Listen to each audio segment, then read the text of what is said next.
RBI के governor LK. Jha थे। RBI ने बैंकिंग लोकपाल कब लागू किया? 1995 में। कब किया? 1995 में। सिर्फ 1995 में भाई याद रखिए, क्योंकि जब बोल सकता है कि लोकपाल कब लागू हुआ या लोकपाल विधेयक पहली बार संसद में कब प्रस्तुत किया गया? 1968 में किया गया था। तो पूछ सकता है, ये भी पूछ सकता है ना कि आरबीआई ने बैंकिंग लोकपाल कब लागू किया था? 1995 में। देखिए, जब आरबीआई की स्थापना हुई थी ना, तो उस समय क्या था कि 5 करोड़ अधिकृत पूंजी से इसकी स्थापना हुई थी, और इसलिए आरबीआई को क्या कहा जाता है? बैंकों का बैंक कहा जाता है, या केंद्रीय बैंक कहा जाता है, या बैंकों का पप्पा कहा जाता है। ठीक है।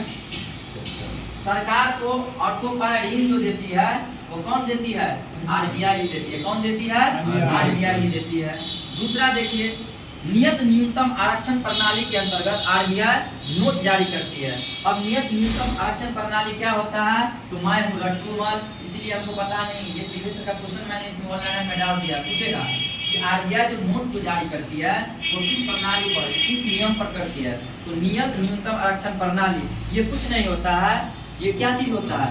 इसके तहत जो है ना, कुछ जो है अपना स्वर्ण को जब भी जो है आरबीआई जब नोट निकालती है तो वो करती है ना क्या, कि हर समय उसके पास जो है कम से कम 115 करोड़ रुपया जो है ना सोना हो उसके पास। ठीक है।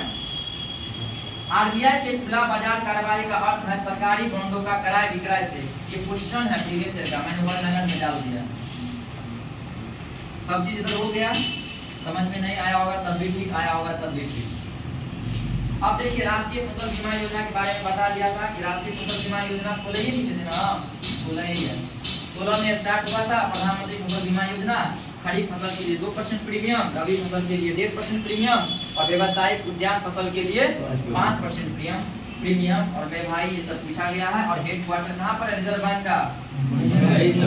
अब सुनिए निचोड़ पूछेगा कि आरबीआई का मुख्यालय आरबीआई की स्थापना किस समिति का है? रिपोर्ट पर आरबीआई का स्थापना किस बैंक के तहत?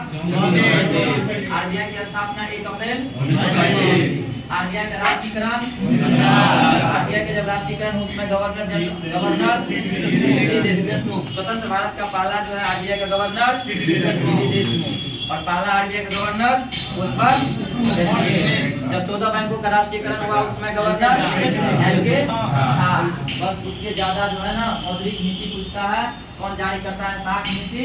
और दूसरा कहता है बैंकों का बैंक या केंद्रीय बैंक भारत का कौन सा है? आरबीआई। जरूरी नहीं, उतना याद हो गया काफी।